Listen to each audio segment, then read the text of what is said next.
Katie and welcome to my YouTube channel today.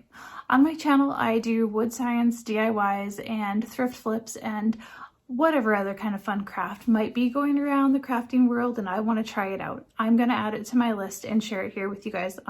Yes, it is July and yes, I've got a Christmas tree full of ornaments here in my craft room. As I am doing Christmas in July over on my Facebook page this week, I will put a link in the description box down below to my Facebook page. I'm doing a live every single day this week, and I am also giving away some fun projects, as well as sharing some new things that I will be launching on my website on Friday. This video today kind of goes along with that. I tried to make it work. I am participating in the What Would You Make challenge. This is hosted by Zaina at the OK at Home DIY, as well as Marsha's Mush and Stuff. And they've got a guest host this week, and her name is Sandy from Lumber Mill DIY. And so this challenge is all about making fun stuff with wood, and you guys know that that's what I love to do. I sell wood signs and I create all kinds of fun things out in my woodworking shop. And so today I'm going to be making something that will work for you in the summertime, and then you can turn it around and use it in the wintertime. So let's head over to the craft table and I'll share with you what I'm creating today.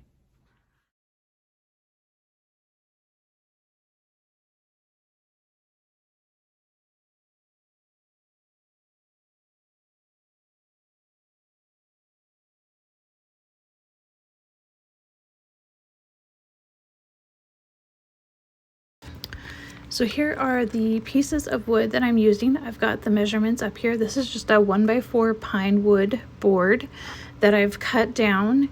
There may be other ways of creating this cute little box, but this is what I feel works best for me. And I do like having that thick 1x4 piece of wood at the bottom of the box, as you see when we'll put it together. I have seen other people make these and just use smaller, thinner wood like MDF or something of that nature in as the bottom.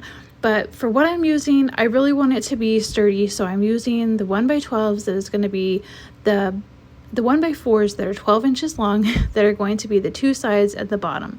And then I've got the 1x4s that are cut to 5 inches, and that is going to be the sides. I'm going to start staining this, and I'm going to be using my favorite stain, which you guys know I like Minwax. I do prefer using gel stain, and I'm obviously doing this in my craft room. And one benefit to gel stain is that it doesn't have as much of the odor, and it also dries a lot faster. And I'm going to be doing a fun design on both the front and the back. You're going to see that as I reveal this.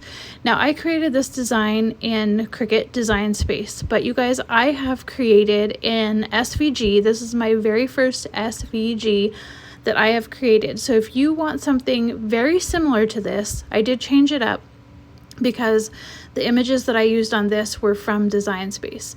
So if you'd like this very, very similar SVG, there is a link for that down in the description box below. It's free. You don't have to sign up for anything. I'm not going to email you anything. I'm not going to collect any information. It's just totally free and you guys can have it. So I've weeded it out. I'm using the Oramask 813 stencil vinyl, and I'm using my favorite paper transfer tape, all of which is linked down in the description box below, as well as all of my tools that I use. The only thing that's not linked is that little weeding tool. I have not found it. It is actually a leather working tool, but I love it so much for weeding out my vinyl. So I will look for something similar and try to link that up as well. So I'm going to put these on the two sides. So obviously you guys can probably tell that one side is going to make this into a s'mores station, and then the other side is going to be a hot cocoa bar. So once you're done using this in the summertime for your s'mores station, you can bring it in the house and refill your jars and make them perfect for hot cocoa bar. So I'm using Mod Podge just because I've stained the background and I don't want there to be any bleeding. I used way too much Mod Podge and I know it, so don't come at me.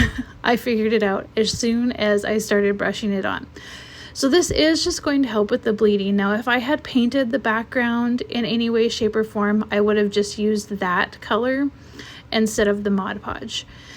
I am using Waverly chalk paint for this because I feel like when I'm painting white, I feel like the chalk paint has a much better coverage with just one go round than acrylic paint.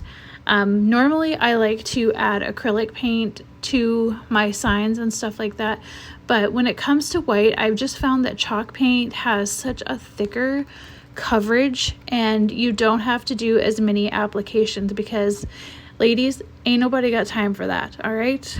We need to get moving on. So I've made sure that I added in my stenciling. I'm making sure to be very, very, very, very careful because I do not want any bleeds. And then while it's still wet, I like to pull it up. I do let the other parts dry just a little bit longer because I don't want there to be any smudges as I am starting to peel out all those little extra pieces. But I like to keep a baby wipe and something handy so that I can kind of wipe off my little picker tool. Again, I will try to find something very, very similar to that. Okay, let's put this box together. I'm using my Ryobi brad nailer, and I decided to attach one side to the bottom piece first. Sometimes this can be hard when you're doing it by yourself and you need multiple hands, but I just put in 3 little brad nails and then I flipped it over and added the brad nails here, and then I'm just making sure that it's the right size because I'm thinking, what if I measured wrong? And then I am going to add the 2 sides. Then to finish off this cute little box, I'm just going to add some mason jars and I'm going to fill them up with marshmallows and graham crackers and pieces of chocolate. And then this will be so super cute sitting out on our little patio table when we finally do get to have a bonfire. We have been really wanting to have a little fire in our fire pit, but you guys, please pray for rain. It is so dry up here in northern Montana. We need some moisture and we need it soon because it's so scary. So we have not had any outdoor fires. My daughter did say, hey, how about we just make some s'mores in the kitchen? And you know what? That's fine.